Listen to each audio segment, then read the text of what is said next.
Rush. What happened the first day of the Trump presidency? He gave you a heads up. I predicted it. So listen up. It's only going to intensify. Today at noon on 55 KRC.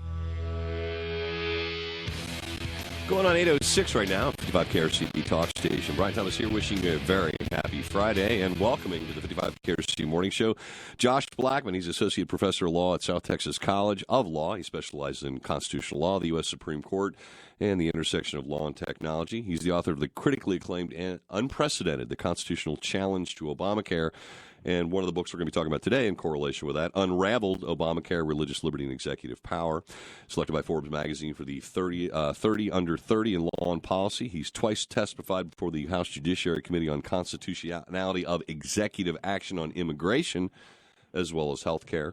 Adjunct scholar to the Cato Institute, yay.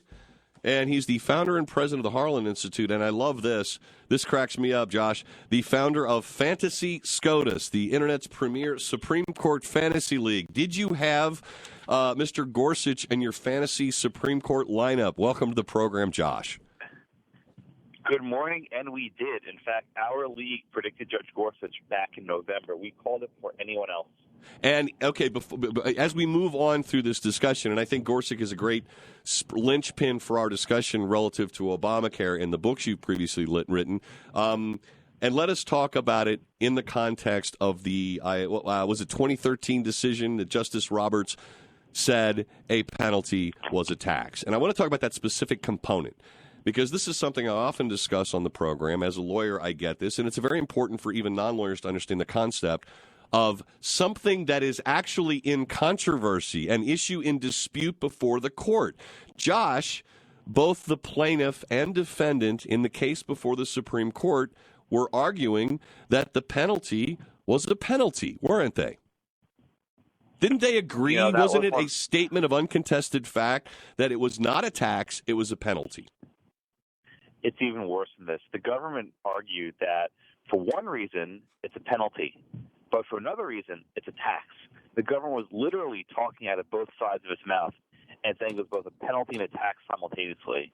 And in an opinion that breaks my heart every time I teach it, I teach this case every year, the Chief Justice said, yep, that's right, it's both a penalty and a tax, and I will uphold it.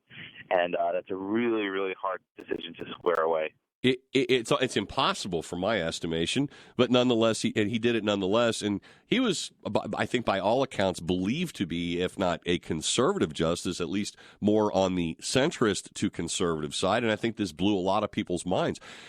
I guess, do you have any explanation for why he would deviate from such a sound principle of law as judges don't decide issues that are not before them? I think the chief had a strong inclination to keep this case out of the headlines. He didn't want 3 months before a general election for everyone to be talking about how the Supreme Court struck down the President's Signature Act. And I think his institutional concerns for the court trumped what would otherwise be a fairly sensible reading of the statute. I can't tell you for certain. I don't know what's in his heart of hearts, but it's a very, very tough decision to accept even now, 5 years later. But this goes to the role of what a judge is and the key to Neil Gorsuch and who's going to be the next Supreme Court justice, because the direction of the court, the leanings of the court really depend upon how the judge believes his or her role is defined. And if you believe your role is to be activist and to find things that aren't there in the materials and make them up or find them as a matter of political expedience or judicial expedience, that's an activist judge, and that's a dangerous thing to the principles of stare decisis and the rule of law that we're supposed to be able to rely on. Am I wrong on that, Josh?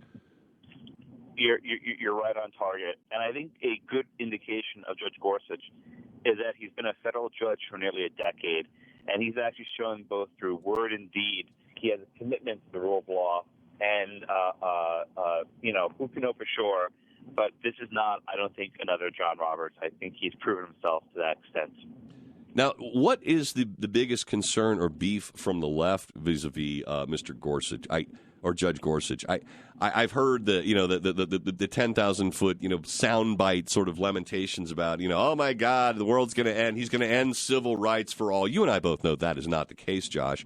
So what is the real concern here? What is it really possible for Gorsuch being a replacement for a very conservative Anthony Scalia to change the course or the direction of the court in some significant fashion?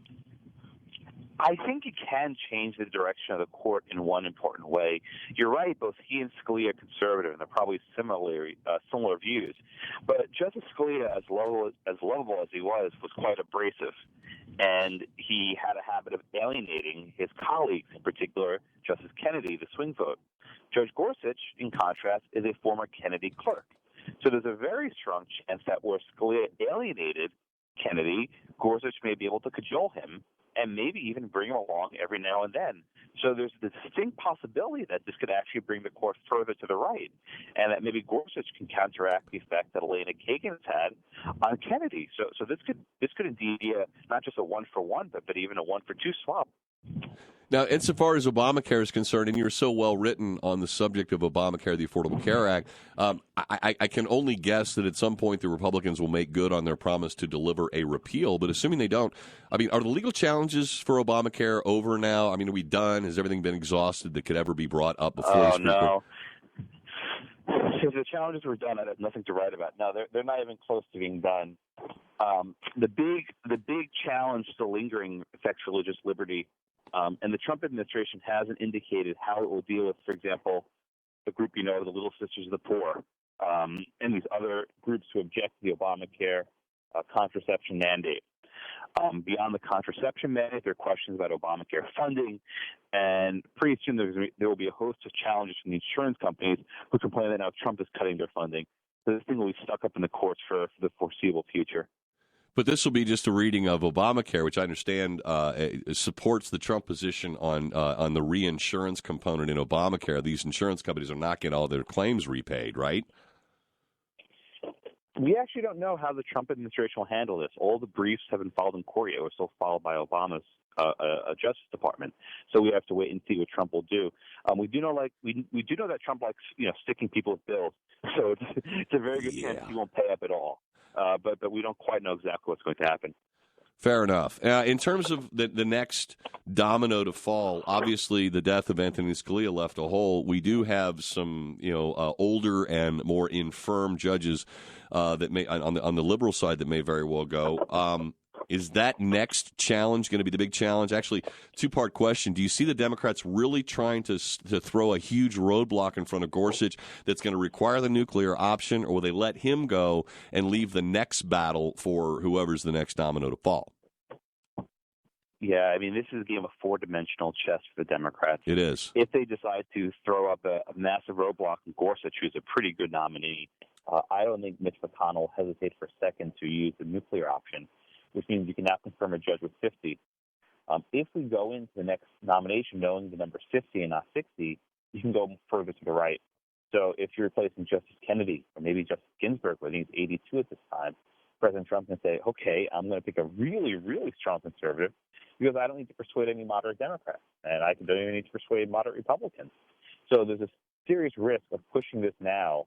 It backfires on them in a couple of years. Indeed. And then finally, before you go, and I'm, again, my guest today, Josh Blackman, you can find a copy of his book on my blog page, 55krc.com, at least Unraveled, Obamacare, Religious Liberty, and Executive Power. On the executive power component, Donald Trump obviously wielding the pen as much, perhaps more so than Barack Obama. I guess Barack was done out of frustration. Donald Trump seems to be doing it just because it's politically expedient for him to do it. He doesn't have to wait for Congress to act on so much of this. Is what he is doing within the boundaries of the law? And for the sake of this this conversation, let's just stick to immigration. We've got a Ninth Circuit. They're not going to be doing an en banc hearing because Donald Trump's going to withdraw that prior executive order. But was there anything, as a constitutional expert, Josh, anything problematic with that? Were due process rights truly violated here if you take into account that he did amend the executive order to not include those who have a legal right to be here, only non-citizens? Do non-citizens have a right to due process in terms of U.S. immigration law, Josh? They don't. And this issue is fairly complicated, but I can say it simply enough. If you are a green card holder, you have to have certain procedural rights before you're denied entry. But for aliens less than green card holders, entry is a pure privilege, not a right. And even if there are restrictions on issuing the visas, ultimately the president can put a temporary pause on entry. And it's really hard to see how the Constitution prohibits that. So the Ninth Circuit's ruling, I think, is extremely problematic. Trump will issue a new order. Hopefully they'll be a little bit more airtight, and we'll see what the court will do. But it'll be right back for the same judges before you know it. Josh, I appreciate your expertise, your sharing your knowledge and intellect with my listeners and me today. It's been a pleasure. I will encourage my listeners to get a copy of your book, which is linked on my blog page at 55krc.com, and I expect a whole lot more from you as we get further into the Trump administration. It's great having you on, Josh. Thanks for having me back again. Take care. We'll look forward to that. 8:16.